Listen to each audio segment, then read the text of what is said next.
मेरे साथी श्री कपिल देव अग्रवाल जी, भारतीय जनता पार्टी के जिला के अध्यक्ष मेरठ शिव कुमार राणा जी, जिलाध्यक्ष मुजफ्फरनगर सुधीर सैनी जी, पूर्व विधायक संगीत सोम जी, पूर्व विधायक विक्रम सैनी जी, जिला प्रभारी मयंक गोयल जी, इंद्रपाल प्रजापति जी, सुखविंदर सोम जी, नीरज शर्मा जी, गौरव चौधरी जी, यशवीर चौधरी जी, हरपाल सैनी जी, चंद्रवीर चौधरी जी, सुनील भराला जी, लोकेश प्रजापति जी, विमल शर्मा जी और भारी संख्या में उपस्थित सरधना क्षेत्र से उपस्थित बहनों और भाइयों, वीरों की इस भूमि को अन्नदाता किसानों के परिश्रम और पुरुषार्थ से सोना उगलने वाली इस भूमि को, भारत के इतिहास को बनाने वाली इस धरा को नमन करते हुए वासंतीय नवरात्रि की द्वितीया तिथि को मैं आप सबका हृदय से अभिनंदन करता हूं। बहनों और भाइयों, मैं अभी जम्मू कश्मीर के उधमपुर से आ रहा हूं। आप अनुमान करिए, जैसी सभा यहां पर हो रही है, इतनी ही निश्चिंतता में वहां पर भी मैंने सभा की है। क्या 10 वर्ष पहले जम्मू कश्मीर में इस प्रकार की सभा संभव थी? क्या नहीं थी ना। लेकिन आज जम्मू कश्मीर में शानदार सभा हो रही है। लोग लोकतंत्र की मुख्य धारा के साथ जुड़ रहे हैं। जम्मू कश्मीर में भी वैसे विकास के कार्य हो रहे हैं जैसे आपके मेरठ में हो रहे हैं, उत्तर प्रदेश के अंदर हो रहे हैं, दिल्ली में हो रहे हैं। ऐसे ही विकास के कार्य वहां पर भी युद्ध स्तर पर आगे बढ़ रहे हैं। बहनों और भाइयों, यह जो परिवर्तन हम सबको देखने को मिल रहा है, कभी भारतीय जनसंघ के संस्थापक श्यामा प्रसाद मुखर्जी ने नारा दिया था कि एक देश में 2 प्रधान, 2 विधान और 2 निशान नहीं चलेंगे, नहीं चलेंगे। श्यामा प्रसाद मुखर्जी शहीद हुए थे इस दोहरी व्यवस्था के खिलाफ, और 70 वर्षों तक कांग्रेस और उसके सहयोगी दलों ने इस व्यवस्था को दफन करके इस व्यवस्था को बनाए रखा। आतंकवाद पनपता रहा, देश को डंक मारता रहा, देश का विकास बाधित होता रहा। लेकिन बहनों और भाइयों, 70 वर्ष के बाद भारत माता के महान सपूत से नरेंद्र मोदी जी जैसा यशस्वी व्यक्तित्व देश के पास आया, जिन्होंने कश्मीर के इस दंश को समाप्त करते हुए धारा 370 समाप्त किया। और जो भाजपा के कार्यकर्ता दशकों से नारा लगाते थे, जहां हुए बलिदान मुखर्जी, वह कश्मीर हमारा है। बहनों और भाइयों, आज उस कश्मीर को भारत का भिन्न हिस्सा बना करके मोदी जी ने साबित कर दिया है कि हमारे लिए राष्ट्र धर्म ही सर्वोपरि है। बहनों और भाइयों, यही स्थिति आज 140 करोड़ का भारतीय दुनिया के अंदर जहां कहीं जाता है, तो 140 करोड़ भारतीयों को वहां सम्मान मिलता है। लोगों के मन में भारत के प्रति सम्मान का भाव पैदा हुआ है, ये भी मोदी जी के कारण। बहनों और भाइयों, सीमाएं सुरक्षित हुई हैं। आज आप देखते होंगे, अगर कहीं कोई सिलेंडर किसी दुर्घटना से फट जाए ना, तो पाकिस्तान सफाई देता है कि नहीं नहीं, हमारा कोई हाथ नहीं है इसमें, क्योंकि उसे मालूम है कि कहीं ऐसा ना हो कि कहीं किसी आतंकी गतिविधियों में लिप्त पाकिस्तान परस्त तत्व का हाथ हो और फिर एयर स्ट्राइक में देने के लेने पड़ जाए पाकिस्तान को। बहनों और भाइयों, ये शौर्य और पराक्रम भारत का जो देखने को मिल रहा है, ये मोदी जी के नेतृत्व में भारतीय जनता पार्टी सरकार के कारण। देश के अंदर इंफ्रास्ट्रक्चर का जो कार्य हुआ, highway, railway, metro, expressway, IIT, IIM, medical college, और मेरठ को तो कहना ही क्या है। 12 लेन का एक्सप्रेसवे के साथ मेरठ दिल्ली के साथ सीधे जुड़ चुका है। मेरठ के लोग अब दिल्ली में नहीं रहना चाहते, बल्कि दिल्ली के लोग अपने लिए रहने के लिए मेरठ में आवास बनाना चाहते हैं, सरधना में और मुजफ्फरनगर में रहना चाहते हैं। क्योंकि जो दूरी पहले 5 घंटे में तय होती थी, अब उस दूरी को मात्र 45 मिनट से 1 घंटे में तय कर देते हैं। रैपिड रेल, 32,000 करोड़ रुपए की राशि केंद्र और राज्य सरकार लगा करके रैपिड रेल की सुविधा के साथ मेरठ को जोड़ चुकी है। और बहनों और भाइयों, उत्तर प्रदेश का पहला स्पोर्ट्स यूनिवर्सिटी मेजर ध्यानचंद जी के नाम पर इसी विधानसभा क्षेत्र में, मुजफ्फरनगर लोकसभा क्षेत्र में बन रही है।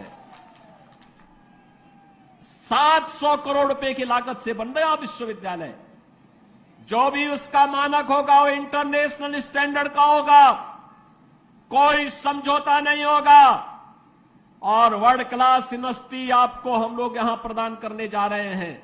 मेरठ में 1 डिस्ट्रिक्ट 1 प्रोडक्ट में स्पोर्ट्स आइटम को हम लोगों ने प्रमोट किया है। आज मेरठ की आइटम खेल की सामग्री दुनिया के अंदर बिक रही है। बहनों और भाइयों, मैं आप सबसे ये कहने के लिए आया हूं, एक तरफ विकास और दूसरी तरफ लोक कल्याण और गरीब कल्याण के कार्य। हर घर नल की योजना हो, हर घर बिजली का कार्य हो। एक तरफ भारत 4 वर्ष से 80 करोड़ लोगों को फ्री में राशन की सौगात दे रहा है, और दूसरी तरफ भिखमंगा पाकिस्तान कटोरा लेकर के दुनिया के अंदर भीख मांगता हुआ दिखाई दे रहा है। ये परिवर्तन है। अच्छा नेतृत्व आता है, देश को बुलंदियों की ऊंचाई तक पहुंचाता है। गलत लोग चुने जाते हैं, पाकिस्तान जैसी दलिद्रता आ जाती है। और पाकिस्तान में जो दलिद्रता है, ये वहां के नेताओं के कर्मों के कारण है। और भारत में जो आज संपन्नता है, यहां के यशस्वी नेतृत्व के कारण। मैं बहनों और भाइयों, आप सबसे यही कहने के लिए आया हूं, यही कहने के लिए मैं आपके पास आया हूं। ये जो परिवर्तन आपको देखने को मिल रहा है मेरठ में, पश्चिमी उत्तर प्रदेश में, जो लोग गुमराह करने का कार्य कर रहे हैं, ये वही लोग हैं जिन्होंने संगीत सोम और संजीव बालियान को जेल के अंदर डाल करके यहां की जनता को कर्फ्यू में झोंकने का काम किया था। और मैं आज आपसे ये कहने के लिए आया हूं, ये चुनाव हमारा व्यक्तिगत रूप से किसी व्यक्ति के साथ मतभेद हो सकता है, लेकिन विचारधारा, राष्ट्र धर्म हमारे लिए सर्वोपरि है और इसके साथ कोई समझौता नहीं हो सकता है। जहां पे राष्ट्र धर्म को चुनने की आवश्यकता पड़ेगी, हम सब कुछ छोड़ करके राष्ट्र धर्म को चुनेंगे और राष्ट्र धर्म के लिए अपने आप को बलिदान कर देंगे। इसमें किसी भी प्रकार का कोई संकोच नहीं होना चाहिए। और इसीलिए मैं आपका आह्वान करने के लिए आया हूं, हमें वह सरकार चाहिए जो कांवड़ यात्रा चला सके। कर्फ्यू लगाने वाली सरकार नहीं चाहिए, कर्फ्यू लगाने वाले लोग नहीं चाहिए। हम लोग इस बात को ध्यान में दें, जो लोग कर्फ्यू के पक्षधर रहे हैं, दंगा पॉलिसी जिनकी इस पूरे क्षेत्र में यहां के निर्दोष नागरिकों पर झूठे मुकदमे दर्ज करके यहां के नौजवानों के जीवन को जिन लोगों ने निगलने का काम किया था, उन लोगों को कभी माफ करने की आवश्यकता नहीं। जो ये लोग आए होंगे तमाम प्रकार की बातें कहने के लिए आए होंगे। बहनों और भाइयों, मैं आपसे एक बात और कहना चाहता हूं। आपने महाराणा प्रताप का जीवन देखा होगा। महाराणा प्रताप, जब महाराणा प्रताप की बात होती है तो भारत के स्वाभिमान की बात होती है, भारत के सम्मान की बात होती है।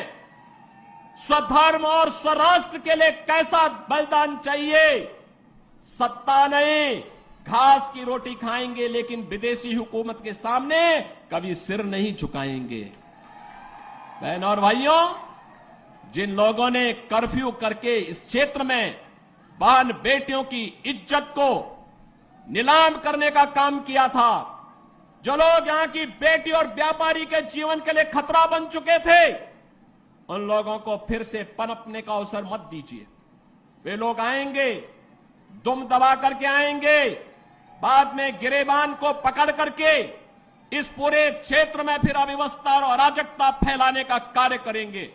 इसलिए मैं आज आपका आह्वान करने के लिए आया हूं। विकास में कोई कोताही नहीं बरती गई, किसी भी प्रकार की कोई कोताही केंद्र और राज्य शासन ने नहीं बरतने दी। सुरक्षा के साथ कोई खिलवाड़ नहीं होने दिया। बेटी और व्यापारी को सुरक्षा का माहौल दिया। और बहनों और भाइयों, हमें व्यक्तिगत मतभेदों को दरकिनार करते हुए देश के बारे में सोचना है। देश और राष्ट्र धर्म से बढ़कर के हमारे लिए कोई कुछ नहीं हो सकता है। और यही आह्वान करने के लिए आज मैं यहां पर सरधना की भूमि पर आया हूं। ये वीरों की भूमि है और वीरता कभी कायरता नहीं दिखाती है, शॉर्टकट का रास्ता नहीं अपनाती है। वीरता तो अवसर आने पर राष्ट्र धर्म के लिए सर्वस्व न्यौछावर करने के लिए अपने आप को तैयार करती है। और उसी वीरता का आह्वान करने के लिए मैं आपके पास आया हूं, आपसे कहने के लिए, यह देश, पूरे देश के अंदर एक आवाज है।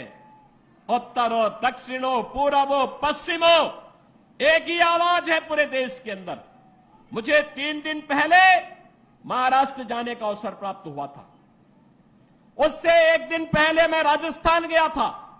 अभी जम्मू कश्मीर से आ रहा हूं और केवल यहां की सभा के लिए आया हूं, अन्यथा मेरे और भी कार्यक्रम थे। मैंने कहा नहीं, मैं जाऊंगा सरधना में, मैं इस बार जरूर जाऊंगा, 24 में मैं जरूर जाऊंगा। और बहनों भाइयों, मैं इसीलिए आया हूं आपसे कहने के लिए, जो लोग गुमराह कर रहे हैं उनके गुमराह में आने की आवश्यकता नहीं। ये लोग कभी नहीं आएंगे। फिर जाति के सौदागर उपयोग करेंगे, बाद में सौदेबाजी करके गायब हो जाएंगे। हमें किसी भी ऐसे व्यक्ति के बहकावे में नहीं आना है जिससे हमारा राष्ट्र धर्म खतरे में आए। याद रखना, इस देश के राष्ट्र धर्म को हमेशा खतरा जब भी आया है, इन्हीं लोगों के कारण आया है जिन्होंने जातीयता के आधार पर समाज के सामाजिक ताने बाने को छिन्न भिन्न किया है, हमेशा छिन्न भिन्न किया है। और बहनों और भाइयों, मैं आपको इस बात के लिए आश्वस्त करता हूं कि कोई माए के लाल बाल बांका नहीं कर सकता है। सुरक्षा की इतनी पुख्ता व्यवस्था हमने की है यूपी के अंदर। आज आप देखते होंगे बड़े बड़े दुर्दांत माफिया और अपराधी किस कदर उनकी दुर्गति हो रही है। आप देख रहे होंगे, जिनके नाम से ही लोग कर्फ्यू जैसा माहौल होता था, आज उनकी दुर्गति क्या है हर व्यक्ति देख रहा है। इन माफिया और अपराधियों की स्थिति क्या है, आप रोज सोशल मीडिया के प्लेटफॉर्म को उठा करके देखते होंगे।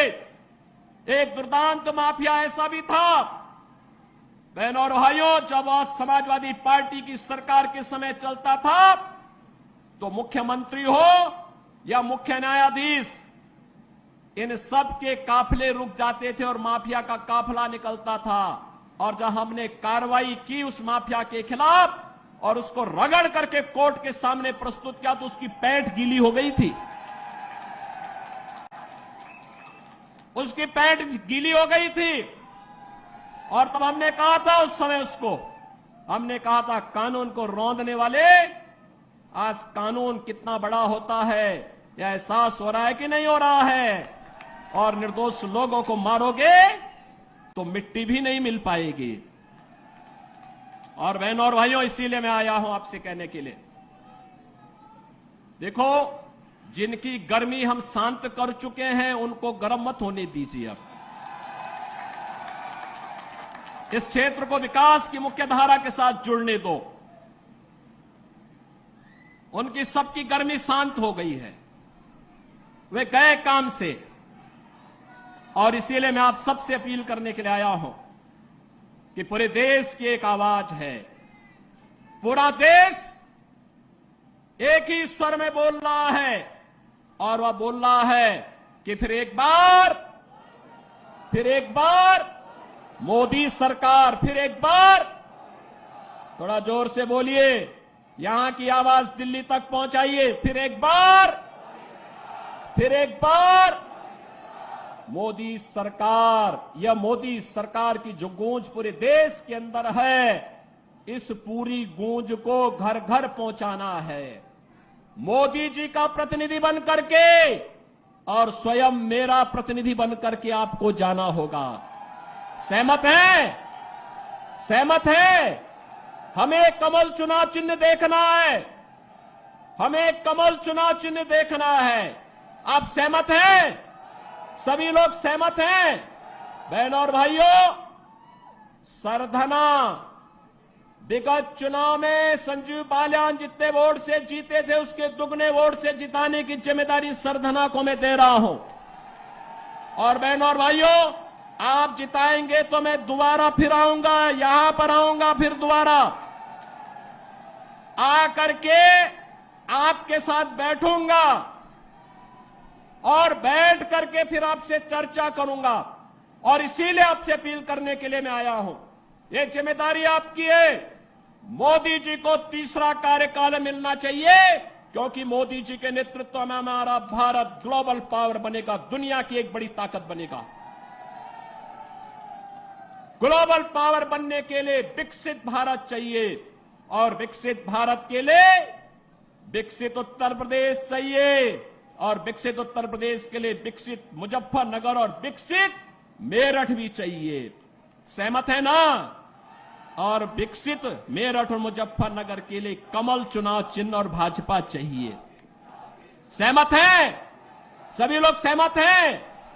तो भाई मेरे साथ फिर दोनों हाथ उठा करके बोलिए, जहां तक मेरी आवाज जा रही है, दोनों हाथ उठाइए, दोनों हाथ उठाइए, दोनों हाथ उठा करके बोलेंगे, भारत माता की, भारत माता की, भारत माता की जय श्री राम, जय जय श्री राम, जय जय श्री राम।